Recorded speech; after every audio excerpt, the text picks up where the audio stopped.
أعوذ بالله من الشيطان الرجيم بسم الله الرحمن الرحيم ثم رددناه أسفل سافلين صدق الله العظيم اللهم صل على سيدنا ومولانا محمد وعلى آل سيدنا وأصحاب سيدنا ومولانا محمد وبارك وسلم وصلوا عليه۔ پیارے دوستو، اللہ رب العالمین نے ارشاد فرمایا لَقَدْ خَلَقْنَا الْإِنسَانَ فِي أَحْسَنِ تَقْوِيمٍ کہ ہم نے انسان کو بہت خوبصورت پیدا کیا، ہم نے انسان کو بہت سونا بنایا، لیکن انسان ثُمَّ رَدَدْنَاهُ أَسْفَلَ سَافِلِينَ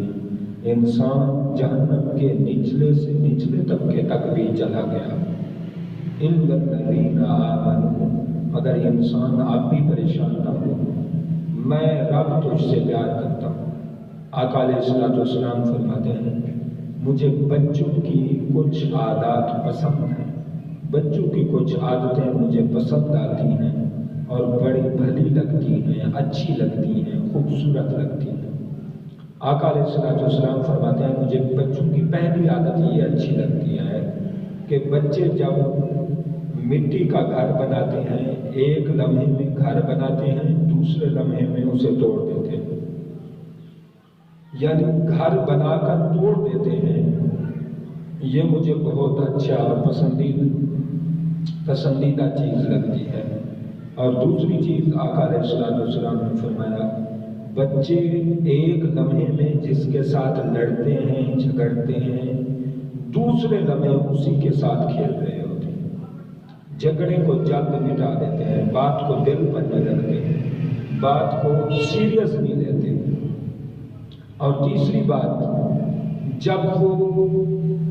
والدین سے کوئی چیز لینا ہو تو رو کے بھی منوا لیتے ہیں،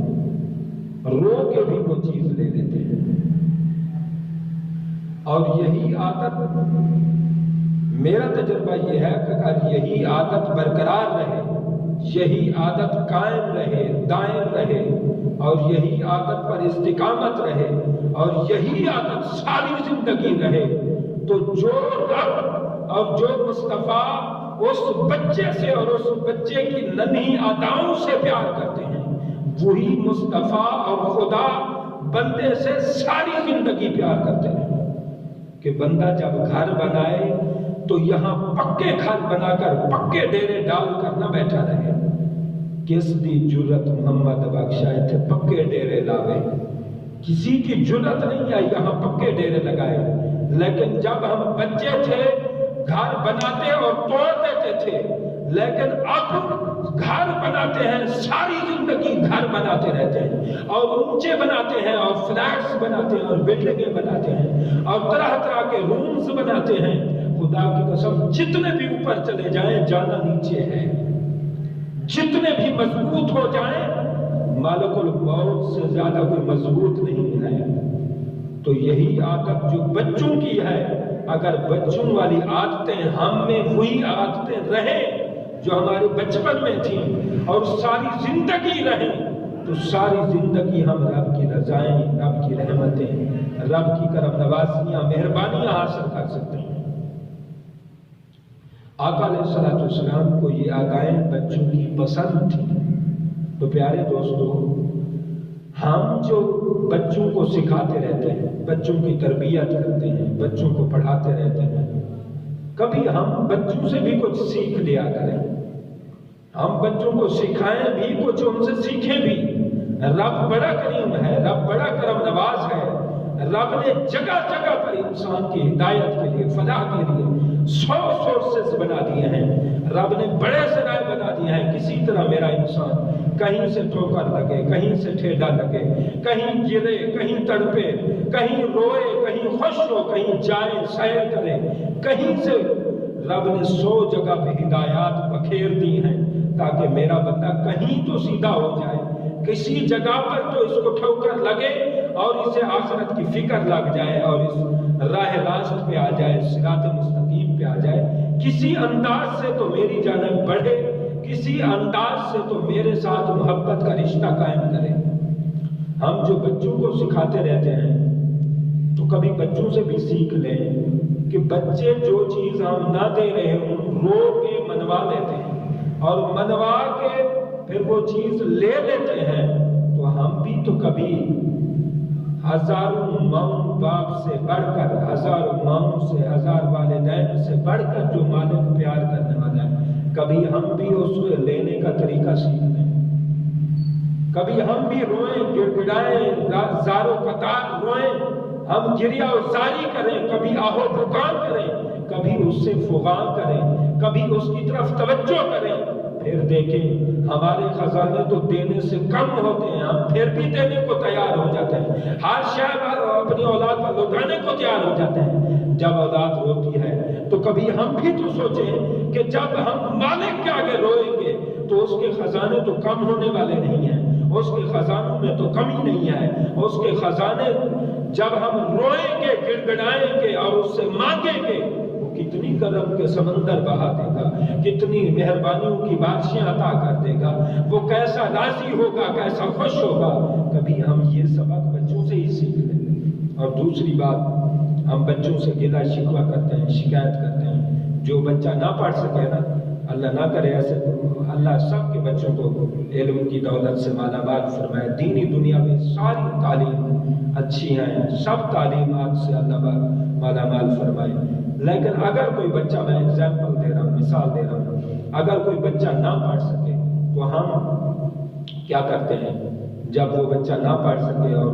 کام کاج پہ لگ جائے تو کبھی تھکا ہو، کبھی گر رہا ہو، کبھی وہ بیمار ہو جائے، ہم کہتے ہیں ہم نے جو کہا تھا کہ اس دن پڑھ لیتا، اس دن پڑھ لیتا تو آج موجیں تھیں، اس دن پڑھ لیتا تو آج سکھ میں ہوتا، کیونکہ فَإِنَّ مَعَ الْعُسْرِ يُسْرًا، ہر تنگی کے ساتھ آسانی ہے۔ اگر وہ اس دن تنگ ہو جاتا اور تھوڑا سا محنت کر لیتا، مشقت کر لیتا اور اس وقت محنت کر کے اعلیٰ تعلیم یافتہ ہو جاتا تو آج کرسیوں پہ بیٹھا ہوتا، آج چیئرز پہ بیٹھا ہوتا، آج دفتروں میں بیٹھا ہوتا، آج اعلیٰ جاب پہ بیٹھا ہوتا اور آج اعلیٰ تعلیم یافتہ ہو کر سرخرو ہو جاتا۔ ہم یہ سبق بچوں کو تو سکھاتے ہیں، کبھی ہم یہ سبق بچوں سے ہی ہم سیکھ لیں اور سمجھ لیں کہ جو بچے یہاں بچپن میں محنت نہ کی وہ جوانی میں تنگ ہوتے ہیں، تکلیف میں ہوتے ہیں، محنتیں کرتے ہیں، مزدوریاں کرتے ہیں، جگہ جگہ سے ٹھوکریں کھاتے ہیں۔ کبھی ہم نے بھی سوچا کہ اس جہان میں ہم محنت کر لیں، اس جہان کے لیے ہم سوکھے ہو جائیں گے، اس جہان میں ہم محنت کر لیں، اس جہان میں ہم شب بیداری کر لیں، عبادت گزاری کر لیں، اس کو راضی کر لیں، اس کو خوش کر لیں، اس کی عبادت کے لیے صبح شام دوڑے پھریں اور اس کی یاد میں اور اس کے ذکر میں، اس کی قرآن کی تلاوت میں۔ اگر ہم یہاں مشکل میں ہو جائیں، یہاں اپنے آپ کو مشکلات میں ڈالیں، یہاں اپنے آپ کو تنگ کریں، یہاں اللہ کی رضا کے لیے تنگ ہوں، پریشان ہوں، تو ہم بھی تو کبھی وہاں سکھ پا سکتے ہیں۔ حدیث پاک میں آتا ہے جب بندہ قبر میں جاتا ہے، جو بندے ہمارے ورثاء مرحومین پہلے جا چکے ہیں وہ پھر بندے کو کہتے ہیں جو نیا آنے والا ہے، اس سے کہتے ہیں کیا نیکیاں لے کے آئے ہو؟ وہ کہتا ہے نہیں، تو پھر اس طنز کرتے ہیں، تان و تشنیع کرتے ہیں کہ بندے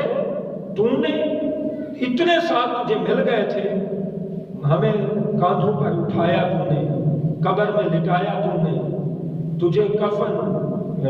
مرحومین کو کفن دینا، دفن کرنا، یہ کوئی چیز تجھے نصیحت نہ دے سکی؟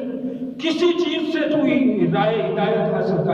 کر لیتا اور نصیحت حاصل کر لیتا، کسی جگہ سے ہی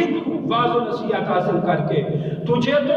ہمارے بعد 15-20 سال 25 سال مل گئے تھے، تو وہ رب تو 1 منٹ میں راضی ہو جاتا ہے۔ کاش کہ تو اس وقت مالک کو 15-20 سال کے لیے محنت کرتا، عبادت کرتا اور اسے راضی کر کے آتا، آج تجھے یہاں سرخروئی ہوتی، آج تیرے آنے سے پہلے قبر جنت کا باغ بن چکی ہوتی، آج تیرے لیے فرشتے ہوتے، آج تیرے لیے آقا علیہ السلام کی زیارت اور معرفت آسان ہو جاتا۔ اس لیے آپ دیکھیں مادی دنیا میں جو بندہ جیل میں جاتا ہے نا، سنا ہے کہ جب جیل میں بندہ جاتا ہے نا تو جو پہلے کے جیل میں رہنے والے ہیں وہ نئے آنے والے کو تھپڑ مارتے ہیں، کہتے ہیں ہماری زندگی دیکھی کتے سے بدتر ہماری زندگی ہے، ہماری پابندی دیکھ، ہماری حوث دیکھ، ہمیں ایک جگہ ٹھہرنا دیکھ، ہم نہ کہیں جا کے خوشی کے قابل ہیں، کہیں خوشی میں نہیں جا سکتے، غمی میں نہیں جا سکتے، ہم کتنی بند لائف گزار رہے ہیں، اور تجھے پتہ بھی تھا، ہمیں دیکھتا بھی تھا، لیکن تم نے نصیحت حاصل نہ کی، تو جیل میں آ گیا۔ تو جیل والے تھپڑ مارتے ہیں۔ تو پیارے دوستو، اگر ہمارے بچے نہیں پڑھ رہے تو بچے ہوتے ہیں، پھر ہم کہتے ہیں بچے پاگل ہیں، بچے تو پاگل ہی ہوتے ہیں، بچے تو بے وقوف ہوتے ہیں۔ آج جو ہم عمل نہیں کر رہے، ہم جو قبر کی تیاری نہیں کر رہے، ہم جو آخرت کی نہیں سوچ رہے، ہم جو بچے سے بھی بچے رہ گئے، ہم تو بچے بے وقوف ہوتے ہیں، ہم ان سے بڑے بے وقوف ہو گئے، کیونکہ ہماری میچور زندگی، ہم نے دھکے کھائے ہیں، ہم نے جگہ جگہ کی ٹھوکریں کھائی ہیں، ہم نے سب کچھ دیکھا ہوا ہے، مرتے بھی لوگوں کو دیکھا ہے، کفن دفن ہر چیز ہم نے دیکھی ہے۔ تو بچوں نے اگر بچپن میں محنت نہ کی تو وہ مشکل میں ہوئے، تو ہم بھی تو یہ سوچ سکتے ہیں کہ اگر ہم یہاں محنت نہیں کریں گے وہاں ہم کم ہوں گے۔ بزرگ لوگ کہتے ہیں جو زبان پر چیز چسکا دیتی ہے وہ اندر خراب کر دیتی ہے، جو چیز یہاں سکھ دیتی ہے وہاں دکھی کر دے گی، اور جو چیز یہاں دکھ پہنچائے گی وہاں سکھ ہوں گے۔ فَإِنَّ مَعَ الْعُسْرِ يُسْرًا، ہر تنگی کے ساتھ رب نے آسانیوں کے سمندر رکھے ہیں۔ تو پیارے دوستو، ہم جو بچوں کو سکھانے والے ہیں، ہم بچوں سے سیکھنے والے بھی بن جائیں۔ میرے چند کلمات کو رب العزت اپنی عظمت والے بارگاہ میں قبول فرمائے۔ اللہ پاک چند کلمات کو قبول کر کے ہمارے لیے راہ نجات بتائے۔